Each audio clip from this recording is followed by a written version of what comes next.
जय श्री कृष्णा। राधे राधे भक्तजनों, आज आप श्रवण करेंगे बुधवार की व्रत कथा, गणेश भगवान की खूब सुंदर कहानी सुनेंगे। एक छोटी सी कहानी गणेश जी की अद्भुत। एक राजे से मूषक महाराज का सजे ढजे बारात निकल रहा था। उसी समय ब्राह्मण देव वो शादी कराने कैलाश पर्वत जा रहे थे। वो मूषक महाराज का बारात देखकर ब्राह्मण देव कहने लगे कि हे मूषक महाराज, ये बारात कहाँ जाएगा।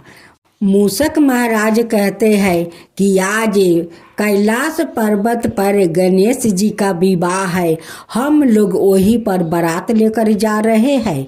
ब्राह्मण देव कहते हैं कि हे मूषक महाराज, मैं भी तो वही कैलाश पर जा रहा हूँ गणेश का शादी में। ब्राह्मण देव सोचने लगे कि क्यों ना ये मूषक महाराज के साथ मैं भी बारात के साथ जाऊं तो और मेरा मान बढ़ जाएगा। जब कैलाश पर्वत पर ब्राह्मण देव मूषक का बारात के साथ पहुंचते हैं, वहां पर देखते हैं कि पहले से ही वहां पर बारात आ चुका है और गणेश जी का विवाह शुरू हो गया है। वहां पर एक ब्राह्मण पहले से गणेश जी को शादी करवा रहे हैं।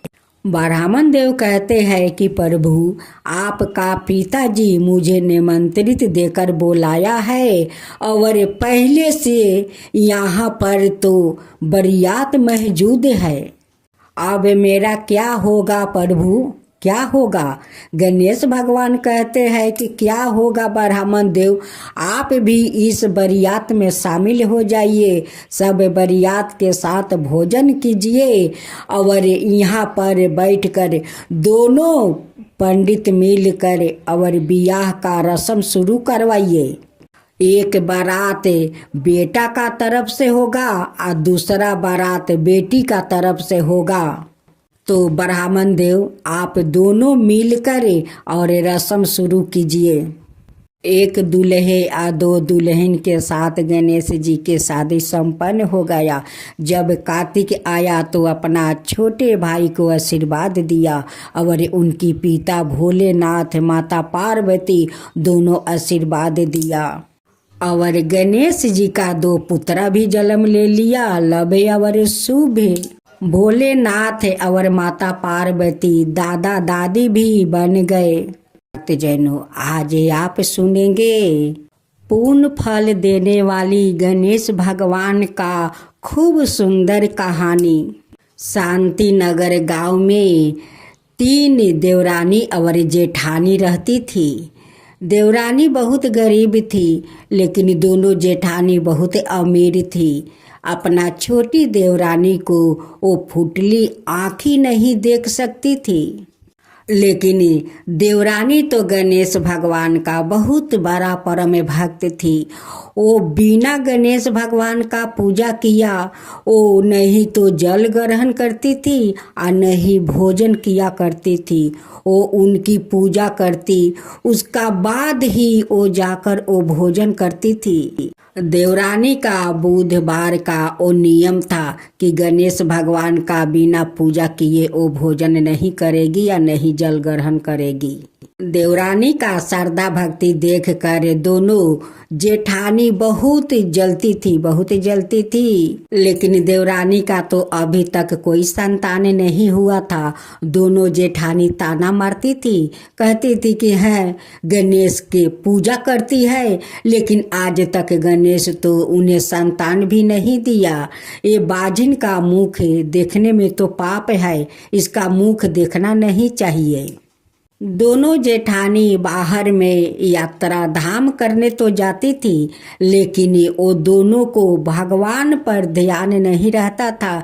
बस उनकी देवरानी पर, देवरानी को कैसे सताया जाए, कैसे उसे ताना मारा जाए, कैसे उसे तकलीफ दिया जाए, यही वो कहते कहते यात्रा धाम जाती थी। दोनों जेठानी का नहीं तीर्थ में ध्यान था और नहीं भगवान का आस्था में ध्यान था। बस उनकी शुद्ध निंदा ही में ध्यान रहता था। एक दिन की बात है, दोनों जेठानी ओ गणेश भगवान का मंदिर में ओ गणेश जी से दर्शन करने जाती है और देवरानी को घर पर अकेला ही छोड़ देती है।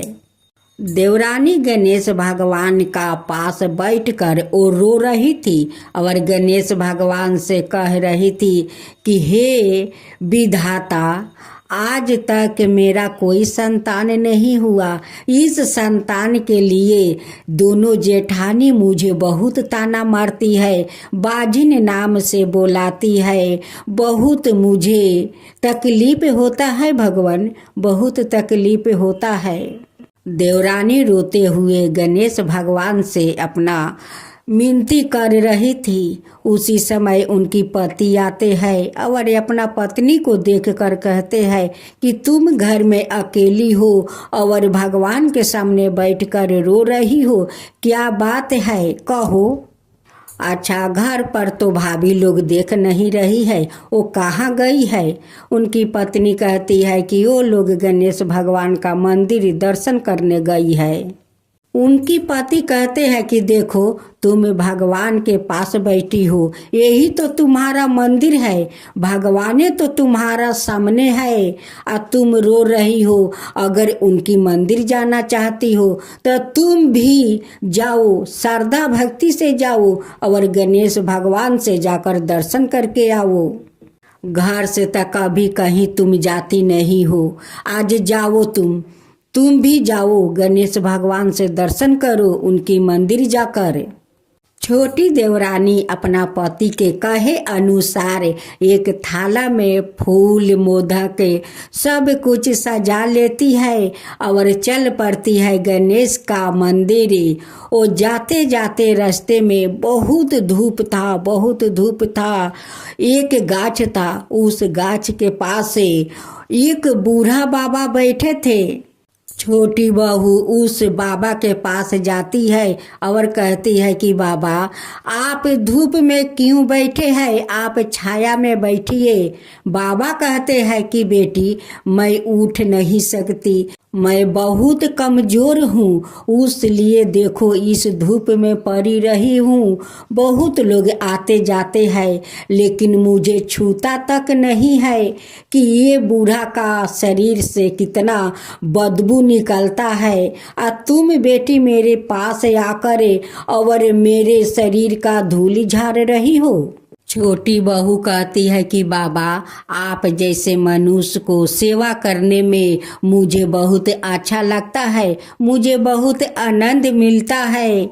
बाबा कहते हैं कि बेटी, तुम्हारा तो मन बहुत पुलिसकार है, गंगा जैसे वो पुलिसकार है बेटी। तुम बहुत भोली भाली हो बेटी, तुम बहुत सीधा सादी हो बेटी, तुम्हारा मन में कोई कपट नहीं है, तुम्हारा तो मन बहुत साफा है बेटी, साफा है। ओ ये बात सुनकर ओ छोटी बहू रोने लगती है। बाबा कहते हैं कि बेटी, आँख के आंसू पोछ मत रो, तू मत रो। अपना आँख के आंसू पोंछ लेती है और बाबा से कहती है कि बाबा, आप तो इस धूप में बैठे बैठे आपको शरीर भी गर्म हो गया है और आपका भूख भी लगा होगा, तो मैं पूजा करने गणेश जी का मंदिर में जा रही हूँ। इस प्रसाद को आप ग्रहण कर लीजिए, इस जल को पी लीजिए। बाबा कहते हैं कि बेटी, मुझे ये प्रसाद खिला देती हो, पानी पिला देती हो, तो मंदिर क्या लेकर जाओगी। और छोटी बहू कहती है कि बाबा, आप मेरे लिए गणेश भगवान है, आपको ही इस प्रसाद को ग्रहण कराऊंगी, पानी पियाऊंगी तो समझ जाऊंगी कि मैं गणेश भगवान को पूजा कर लिया है। मैं अपना गणेश भगवान को ये मोदक का भोग लगा चुकी हूँ, पानी पिया चुकी हूँ। बाबा, मैं यही समझूंगी, आप इस प्रसाद को ग्रहण कीजिए बाबा। ग्रहण कीजिए। बाबा खुशी खुशी उस मोदक को खाते हैं, पानी पीते हैं। वही तो साक्षात गणेश भगवान थे जो उस मंदिर से आकर उस गाछ के पास वो धूल माटी में लेटे हुए थे। दोनों जेठानी गणेश भगवान का मंदिर में जाती है दर्शन करने।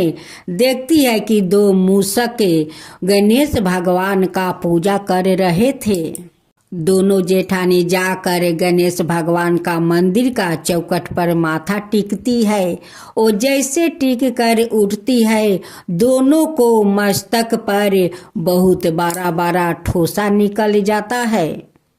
आप लोग जानते हैं कि दोनों जेठानी का सिर पर क्यों ठोसा फोड़ा निकला?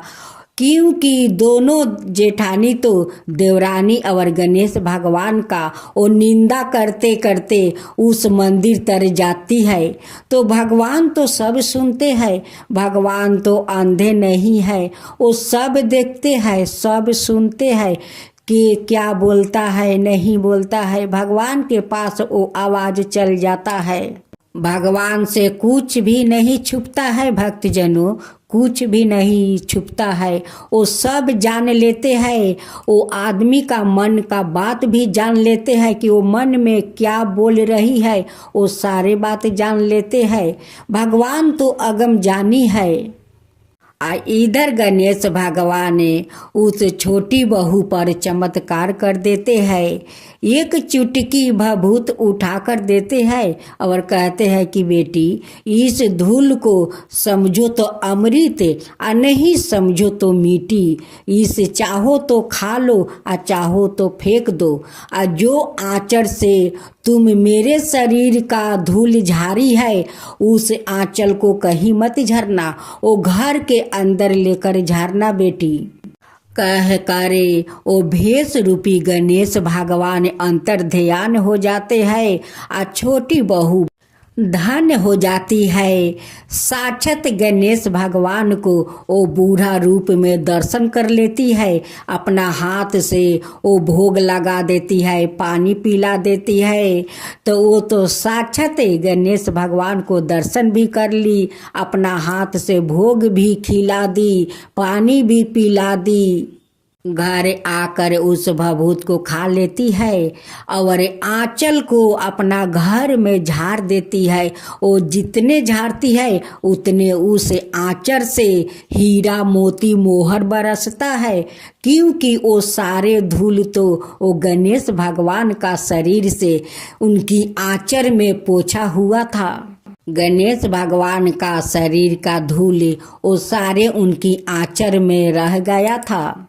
छोटी बहू का तो रास्ते में गणेश भगवान का दर्शन भी हो गया और घर आकर बेचारी वो धन्य हो गई। जब दोनों जेठानी आकर देखती है कि छोटी देवरानी का घर इतना हीरा मोती से क्यों चकमका रहे हैं, ये कहाँ से राता राती इनकी घर में इतना हीरा मोती आ गया। ये तो देखते हैं कि ये गर्भवती है, ये सब कैसे चमत्कार हो गया। चलो हम लोग देवरानी से पूछते हैं। दोनों जेठानी देवरानी से पूछती है, कहती है कि देवरानी, ये सब तेरा साथ कैसे चमत्कार हो गया। अब देवरानी कहती है कि आप लोग तो मुझे छोड़कर मंदिर चली गई।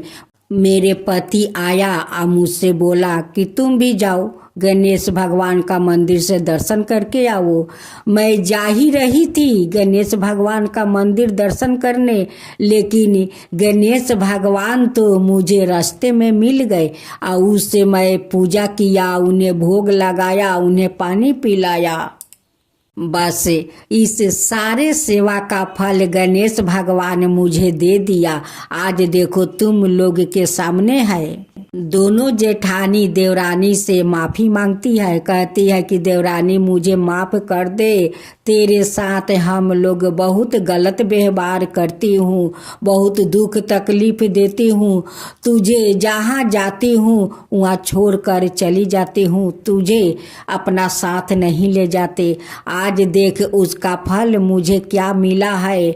जब हम लोग गणेश भगवान का मंदिर पर जाकर उनकी चौखट पर माथा टीका तो देख हम दोनों को सर पर देख कितना बारा बारा फोड़ा निकल गया है। तू रास्ते में जाकर गणेश भगवान का दर्शन कर लिया। गणेश भगवान तुझ पर इतना बारा कृपा कर दिया। हम दोनों तो पापी है देवरानी, पापी है, तू मुझे माफ कर दे। देवरानी कहती है कि देखिए जेठानी, हम कोई भगवान तो नहीं है कि हम आप लोग के माफ कर दे। हम तो माफ कर दिया है। आप लोग का माफी मांगना है तो आप गणेश भगवान से माफी मांगिए। वो तो विघ्न हारता है, सारे लोग को दुख तकलीफ हर लेते हैं।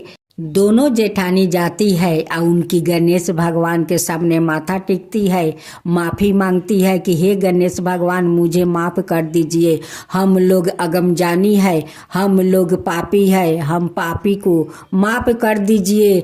अब हम लोग देवरानी के जैसे आपको सेवा करेंगे, पूजा करेंगे, श्रद्धा भक्ति से करेंगे। गणेश भगवान आपको आरती करेंगे। हम दोनों को माफ़ कर दीजिए, माफ़ कर दीजिए, हे भगवान माफ कर दीजिए। गणेश भगवान दोनों को श्रद्धा भक्ति देखकर दोनों को माफ कर देते हैं। कुछ दिन के बाद देवरानी का खूब सुंदर बेटा को जन्म देती है। घर में धूमधाम से उत्साह मनाते हैं। बहुत श्रद्धा भक्ति से गरीबों में वो लोग दान करते हैं और तीनों देवरानी जेठानी मिलकर गणेश भगवान का और धूमधाम से पूजा पाठ करने लगती है, आरती करती है। बहुत श्रद्धा भक्ति से उनकी पूजा करती है और तीनों मिलजुल कर बड़े प्रेम से रहने लगी। तो हे गणेश भगवान, सभी को उस बहू को जो दिया वैसा ही सबको देना। जो आपका एक कहानी कहे, जो सुने, जो हुंकार भरे, उन सब का ऊपर कृपा करना। हे गणेश भगवान, सबका ऊपर कृपा करना। तो बोलो गणेश भगवान की जय, गणेश भगवान की जय। जय गणेश, जय गणेश, जय गणेश देवा। माता जानकी पार्वती पिता महादेवा। जय गणेश, जय गणेश, जय गणेश देवा।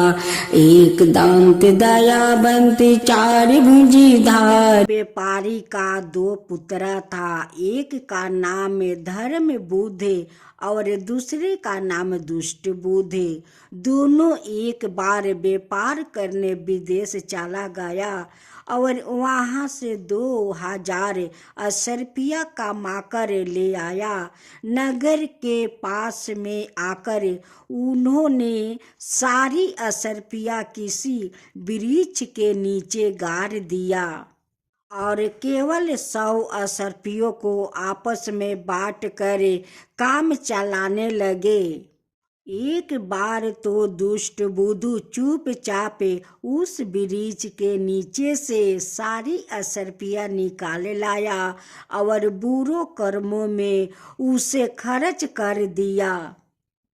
1 महीना बीत जाने पर धर्म बुद्धू के पास गया और बोला, अरे चलो असरपिया बांट लो, क्योंकि मेरे यहाँ खर्च अधिक है। उसकी बात मानकर धर्म बुद्धू उस स्थान पर गया और जमीन खोदने लगा तो कुछ ना मिला।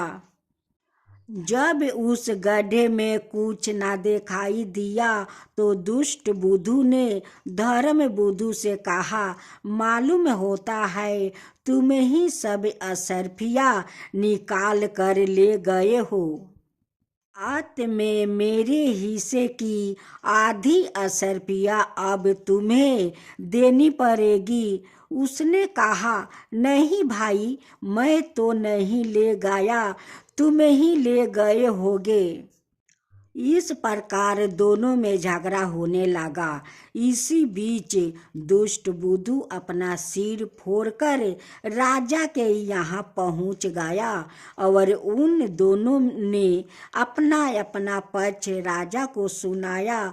दोनों की बातें सुनकर राजा किसी निर्णय पर नहीं पहुँच सका। एक दिन धर्म बुद्धू भगवान को याद करने लगा और कहने लगा कि हे भगवान, इस दुष्ट बुद्धू को सत बुद्धि दीजिए और मुझ पर आप कृपा कीजिए।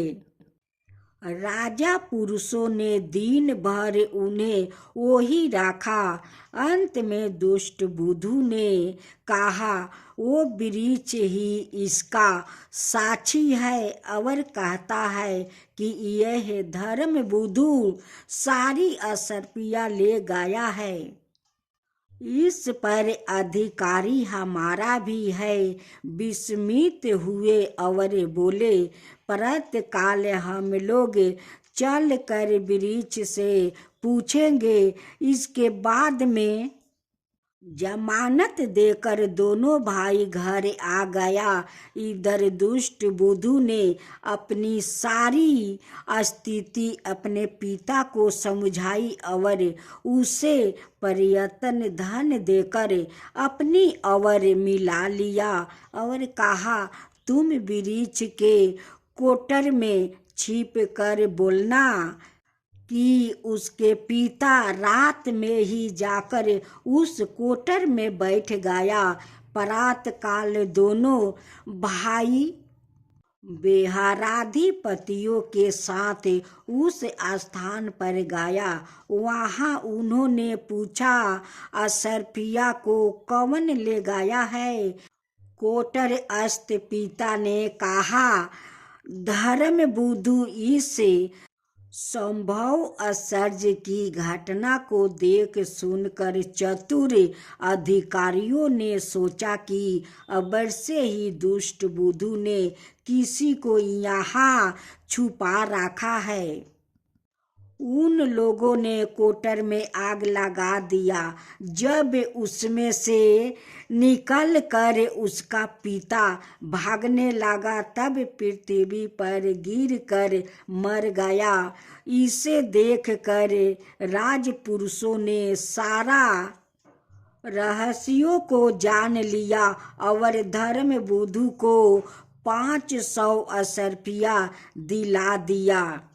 धर्म बुद्धू का सत्कार भी किया गया और दुष्ट बुद्धू के हाथ पैर कटवाकर उसको निर्वासित कर दिया गया। धर्म बुद्धू को तो 500 असर्पिया मिल गया, लेकिन दुष्ट बुद्धू को दुष्कर्म के चलते उनकी हाथ पांव कटवाकर छोड़ दिया गया। जय गणेश जय गणेश जय गणेश देवा, माता जानकी पार्वती पिता महादेवा। जय गणेश जय गणेश जय गणेश देवा। एक दांत दयावंत चार भुजी धारी, मस्तक सिंदूर सोहे मूस की सवारी। जय गणेश जय गणेश जय गणेश देवा, माता जानकी पार्वती पिता महादेवा। अंधन को आँख देते, कोढ़ियन को काया, बाजिन को पुत्र देते, निर्धन को माया। जय गणेश जय गणेश जय गणेश देवा, माता जानकी पार्वती पिता महादेवा। हार चढ़े फूल चढ़े और चढ़े मेवा, लड्डुअन का भोग लगे संत करे सेवा। जय गणेश जय गणेश जय गणेश देवा, दीनन की लाज रखो सुबह सुतिवारी, कमना का पूरा करो जग बलिहारी। जय गणेश जय गणेश जय गणेश देवा, सूर्य सायं शरण आए सफल की जो सेवा। जय गणेश जय गणेश जय गणेश देवा, माता जानकी जानकी पार्वती पिता महादेवा। जय गणेश जय गणेश जय गणेश देवा, माता जानकी पार्वती पिता महादेवा।